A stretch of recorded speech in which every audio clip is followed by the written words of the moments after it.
round-the-clock reporting and getting information to you as fast as we possibly can and making sure that it's accurate at the same time. So Donald Trump is on the line. I mean, we know him as the man behind lots of real estate in Manhattan. And of course, Donald, I understand you were actually a witness to what happened this morning. Well, I have a window that looks directly at the World Trade Center, and I saw this huge explosion. I was with a group of people, and I really couldn't even believe it.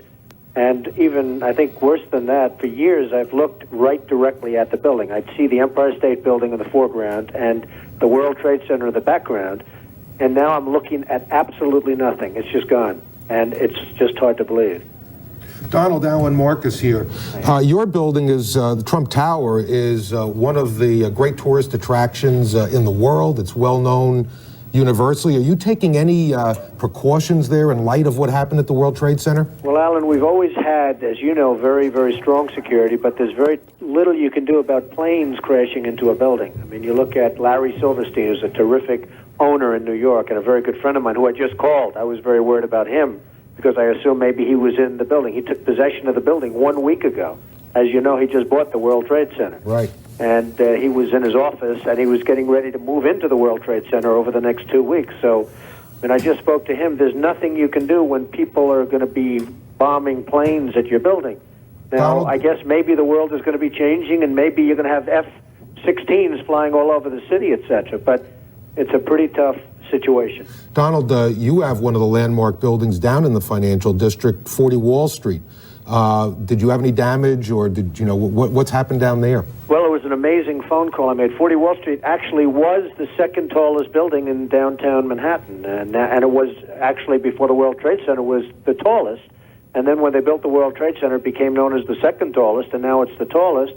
And I just spoke to my people, and they said it's the most unbelievable sight. It's probably 7 or 8 blocks away from the World Trade Center, and yet Wall Street is littered with 2 feet of stone and brick and mortar and steel, and there are thousands of people walking over the debris over the Brooklyn Bridge, where they're sending them out over the Brooklyn Bridge to Brooklyn, and then I guess they're going to have to figure out how to get home from there. But they have between 1 foot and 2 feet of debris right in front of a building that's probably, you would say, Alan, 6 or 7 blocks away. Donald, this is Roland Smith. Hi, Roland. You know, how you doing on this kind of day? You know, at some point, we're going to put all this behind us. And you, as a visionary, particularly in New York real estate, what do you think that we ought to do as a city, as a people, when all of this gets, when the mourning stops, when the dead are honored, and we've found out what caused it and maybe corrected it?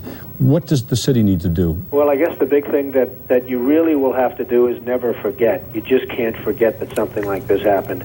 I was so disappointed when they closed the stock exchange, but of course, at some point, you had no choice, you know, when they initially announced it was closing, because you want to just say, the hell with it, you're going forward, nothing's going to change. But the fact is, something has changed very dramatically.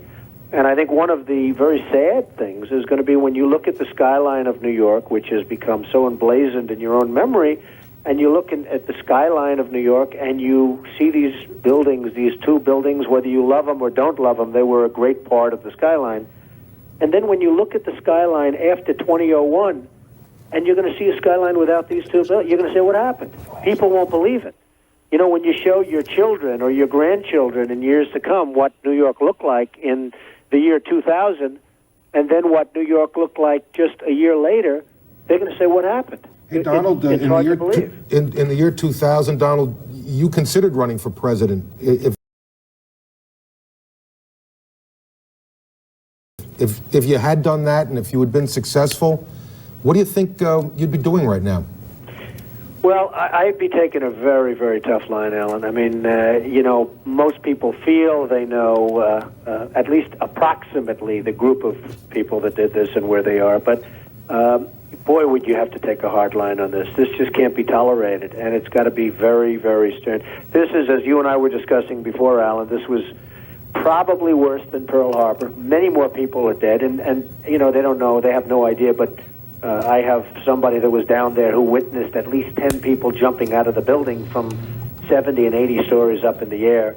I mean, you probably have 25 or 30,000 is the number I've heard, but I would think would be much more than that.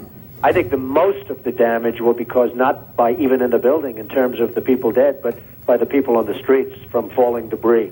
Donald, you're probably the best known builder, particularly of great buildings in the city. There's a great deal of question about whether or not the damage and the ultimate destruction of the buildings was caused by the airplanes, by architectural defect, or possibly by bombs or aftershocks. Do you have any thoughts on that? Well, it was an architectural defect. You know, the World Trade Center was always known as a very, very strong building. Don't forget, that took a big bomb in the basement. Now, the basement is the most vulnerable place because that's your foundation.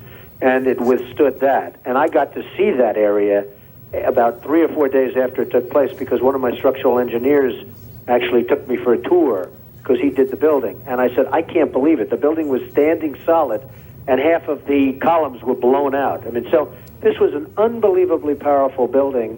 If you know anything about structure, it was one of the first buildings that was built from the outside. The steel, the reason the World Trade Center had such narrow windows is that in between all the windows, you had the steel on the outside. So you had the steel on the outside of the building. That's why when I first looked, and you had big, heavy I-beams, when I first looked at it, I couldn't believe it because there was a hole in the steel. And this is steel that was, you remember the width of the windows in the World Trade Center, folks. I think you know, if you were ever up there, they were quite narrow. And in between was this heavy steel. I said, how could a plane, even a 767 or 747 or whatever it might have been, how could it possibly go through the steel? I happen to think that they had not only a plane, but they had bombs that exploded almost simultaneously, because I just can't imagine anything being able to go through that wall. Most buildings are built with the steel is on the inside around the elevator shaft.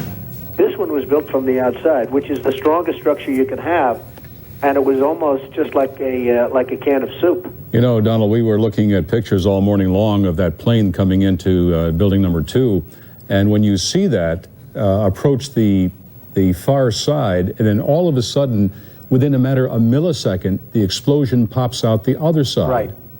I just think that it was a plane with more than just fuel. I think, obviously, they were very big planes. They were going very rapidly, because I was also watching where the plane seemed to be not only going fast, it seemed to be coming down into the building. So it was getting the speed from going downhill, so to speak.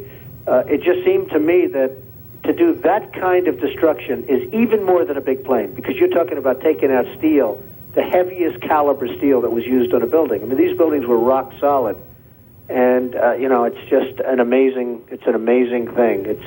This country is different today, and it's going to be different than it ever was for many years to come.